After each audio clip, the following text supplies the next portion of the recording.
Welcome photography students. So I'm going to be doing a retouching demo showing you how to do retouching portraits.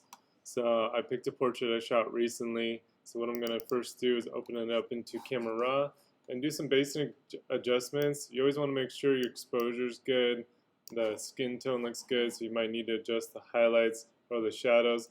Typically with portraits you want a lower contrast, so if you shot in bright sunlight you might want to lower the contrast to kind of flatten it out.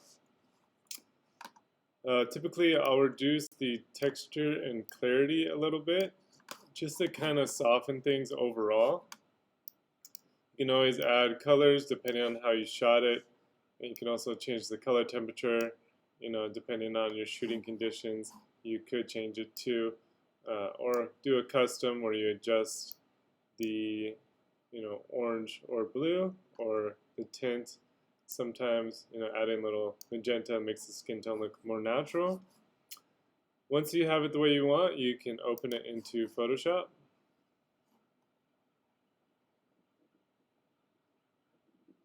So again, depending on what device you're using, you can still adjust the color temperature and the clarity. What I'm going to do first is give this thing a crop. So typically with a portrait, we want to have it at a kind of mid-torso and a little bit of headroom, and then obviously she's centered up. So I'm just going to bring this up a bit. There we go. I don't want to take out her hair. And then typically you could line up the eyes close to rule of thirds, so you're leaving a little bit of headroom. I'm just going to do that right there, and then double click or hit return.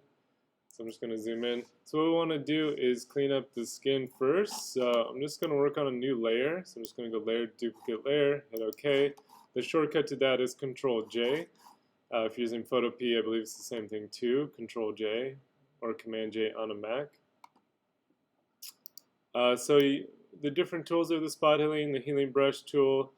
Spot healing is basically Photoshop guessing as best you can. So I'm going to zoom in. Again, if you press Control plus or Command plus on a Mac, you can zoom in and then Control minus to zoom out. So I would just remove blemishes or anything that's not permanently there, like a mole or something, and you can get rid of finer things or imperfections depending on what you're going for. Some of these look like moles, some of them aren't. If you want to have more control on how it guesses, you can switch to the regular healing brush tool. And what that lets you do is if you hold down Alt or Option, you Alt click, and then your next click, you're basically telling it like, hey, I want you to grab information for the healing at a specific area. So I'm going to Alt click, and then my next normal click will be the healing.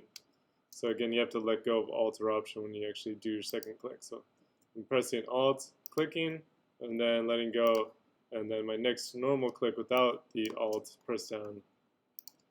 I'm just going to go around and clean up some spots. If I wanted to blend, I would use the clone stamp tool. So again, if it's at 100%, I'd bring it down to the teens. You can also make sure the hardness is set to 0, so it's a soft edge. And again, I'm just going to zoom in, Control plus. So what I'm going to do is basically I'm going to Alt click the area of like the kind of nice skin tone below the eye, and then I'm just going to slowly click and drag it across. And if I keep holding it down, it'll sort of build up. So if you want to gently kind of smooth things, this is how you do that. It does kind of get rid of the skin sharpness. So again, for the advanced students, I'd recommend using a frequency separation, which you can ask me individually. But if you do want to do some like nice little blending, this is a good approach to do that. So again, we can see the before and after here, right? Got some nice blending going on. So I'm just going to go and then flatten my layers. So I basically use the spot healing brush, the healing brush, and the clone stamp tool set to a low opacity. So what we can do now is a variety of edits where we can reduce the texture on the skin or the actual unevenness of the skin. And so how we do that is we're going to go and go to filter, other, and high pass. And so depending on, the radius, this depends a lot on the size of the photo. If you uploaded it straight from the camera, if you cropped it, right? So you'll just play around with the pixel size. I would go for something where you can kind of see the, details here. It's kind of wrapping around that. So then I'm just going to go to soft light. So again, when you're on your high pass layer, just go down to either overlay is stronger, soft light's less strong. You can see what it's doing here. If I invert this, instead of bringing up the details, it's going to soften them. So then, as you can see, it's softened it up by pressing Control I. So again, this is a normal high pass where we change the blending mode to soft light. If you want it stronger, you can do overlay. And then you press Control I to invert. Usually overlay is too strong, that's why I switch it to soft light. And then I'm just going to add a layer mask. So whether you're on Photopea, that's a raster mask. It's just below the layers. You can add that. And then I'm just going to invert that to black. So from white, it shows, black it doesn't. So I'm going to invert that. Then I'm going to get my brush. So click on my brush. Make sure it's set to white. And then you're just going to paint with white where you want it to go. Again, I would use a soft edge brush. The flow is up to you. You can do 100% or you could do a lower percentage and just kind of build it up. So I'm just going to kind of paint around the eyes and areas that should be sharp right on a portrait. So I'm going around the mouth and I'm just softening the skin around the eyes and the eyebrows,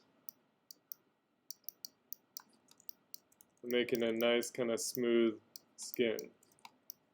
There we go. I want to get the neck too. So this is again is before and after. So it did a nice job just kind of evening some of those blotchiness out. And again, if I want it stronger, I could go to overlay, turn it off and on. So it depends on how strong you want the skin to be softened. You can also reduce the opacity. So if it's too strong, you can do a percentage of it. So instead of 100%, of the filter, we could do 54. Right. So that looks pretty good right there. So I'm just going to flatten my layers, layer, and then flatten image. And then we're going to save this out. So I'm going to go File, Save As. Just going to call this thing V2. I'm going to save this as a TIFF. This was originally a camera raw, so I want to keep the file. If you want to adjust, you want to like really do advanced retouching, if you press Alt or Option and then click on a new layer here, this little plus, you can add a layer with a blending mode. So I'm just going to go to Overlay and then Fill Overlay with neutral color. So if you want to kind of bring out highlights or shadows of things, I'm going to get my brush, set it to 3%. This is a bit more advanced, but I'm just showing you what it can do. And so with it set to white, I'm just going to lighten up areas. So definitely with portraits, you want kind of lighter eyes. So I'm just going to kind of paint in at again, I'm only at 3%. And so I'm just going to kind of lighten up, certain features. Maybe you want cheekbones to stand out, or maybe you want the teeth to stand out, right? If it's like a good smile. And then you can switch it to black if you want to shade certain areas. So depending on your portrait, maybe you want to give more of a dimple in the smile, or kind of make the face look not so wide. You can shade the outside. You can bring out, more muscle tone or cheekbone definition. So if I turn this off and on, you can see, right, just using a white and a black brush set to an overlay filter or overlay layer, what you can do. Again, you can reduce the opacity, so if you did too much, you can bring it back. And then I'm just going to flatten the image and then make sure I save that too. For flyaways or things like that, again, you can use, the different spot healing tools. With backgrounds that are really blurred out, sometimes it does okay, sometimes it doesn't.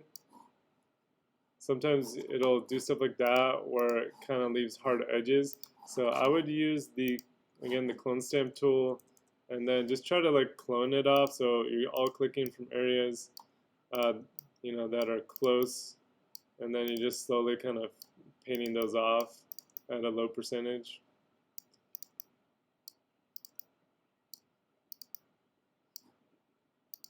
Sometimes the spot healing will work. It just depends on your photo and what your background is. Alright, just gonna remove some of those hairs. There we go. So I'm just gonna save that. Alright, so I'm just gonna go back to bridge. So this was our before, and this is the after where I cropped it, and then I cleaned up, using the spot healing and the clone stamp tool on her face, and then we did a negative high pass, and then got rid of some of those flyaways on the top of the head. Did an overlay layer where we basically, lighten and darken certain areas and certain features. So in Photopea, this is going to look very similar to Photoshop.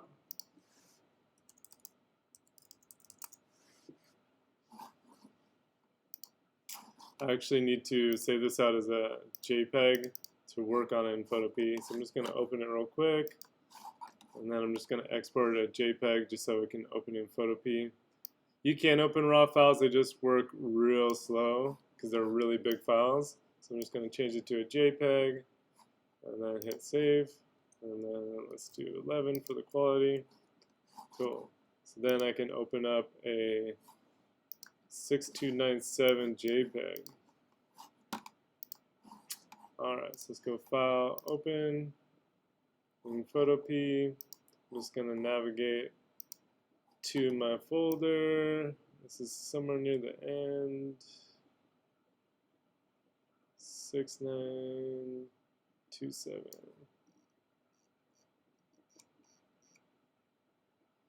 For some reason it's not showing up.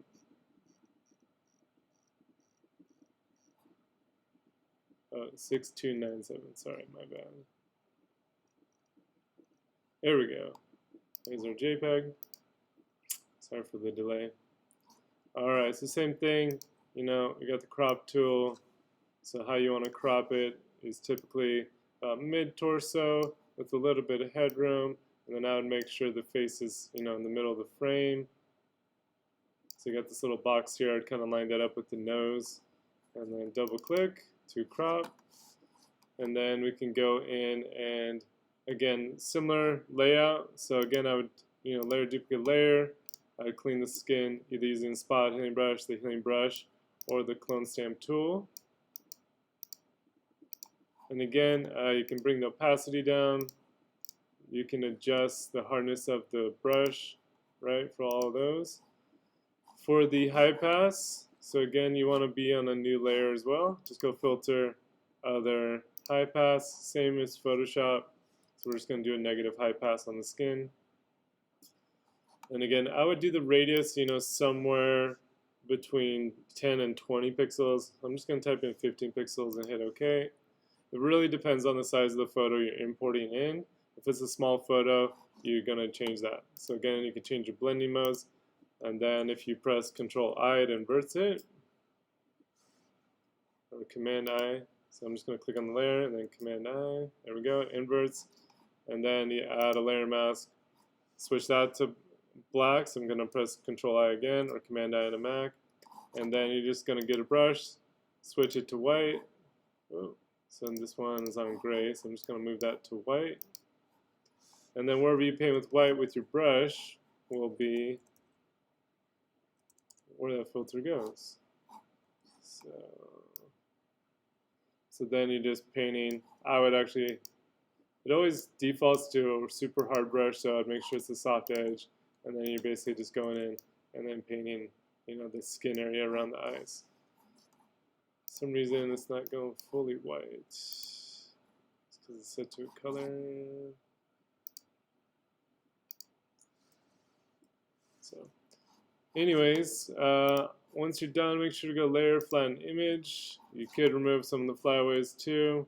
And then if you want to do the kind of lightening and darkening, you'd have to use this dodge and burn tool. So the dodge tool lightens and the burn tool darkens. I'd bring my exposure to like 3%. So you're doing it more subtle. Again, let's work on a new layer.